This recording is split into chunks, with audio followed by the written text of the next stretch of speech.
ओम नमः शिवाय। श्री शिव महापुराण का अध्याय 114 और इस अध्याय का नाम है बाणासुर आख्यान।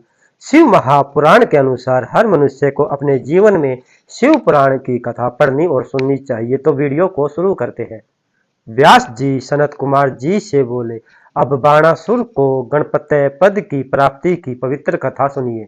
सनत कुमार जी ने बताया, मरीचि के पुत्र हुए कश्यप जी और प्रजापति दक्ष ने अपनी 13 कन्याएं कश्यप जी को कन्यादान की। उनमें दीति बड़ी थी, जिससे राक्षस उत्पन्न हुए और शेष 12 पत्नियों से देवताओं की उत्पत्ति हुई। दीति के 2 पुत्र हिरण्यकश्यपु तथा हिरण्याक्ष नाम के 2 महाशक्तिशाली राक्षस उत्पन्न हुए।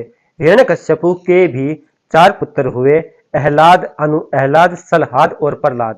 प्रहलाद के 2 पुत्र हुए, जेतेंद्रिय और विष्णु भक्त विरोचन हुआ, जिसने अपना सिर काट कर देवराज इंद्र को दान में दे दिया था। विरोचन का पुत्र बलि भी महादानी था, जिसने श्री हरि के अवतार वामन जी को अपनी सारी पृथ्वी दान में दे दी थी। बाली का पुत्र बाणासुर हुआ, जो भगवान शिव जी का भक्त और महादानी था। बाणासुर ने तीनों लोकों पर विजय प्राप्त करके शोणित नगर नाम की एक नगरी बसाई।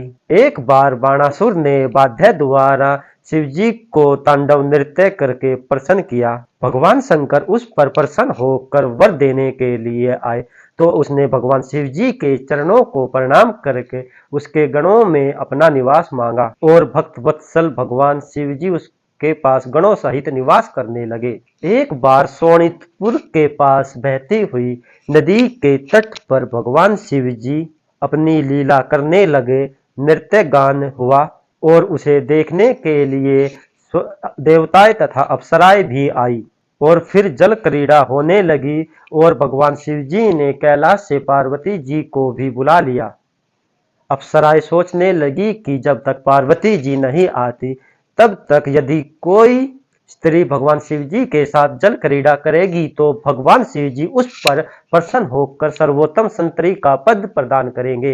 यह सोचकर बाणासुर की पुत्री उषा पार्वती जी का रूप धारण कर लिया और इतने में ही पार्वती जी आ गई और वह बाणासुर की पुत्री उषा का उद्देश्य जान लिया। पार्वती जी उषा से बोली, इसी कार्तिक मास में ही तू ऋतु वाली हो जाएगी और वैशाख शुक्ला द्वादशी की अर्धरात्रि को जो भी सोती हुई के साथ पुरुष संभोग करेगा, तू उसी की पत्नी बन जाएगी।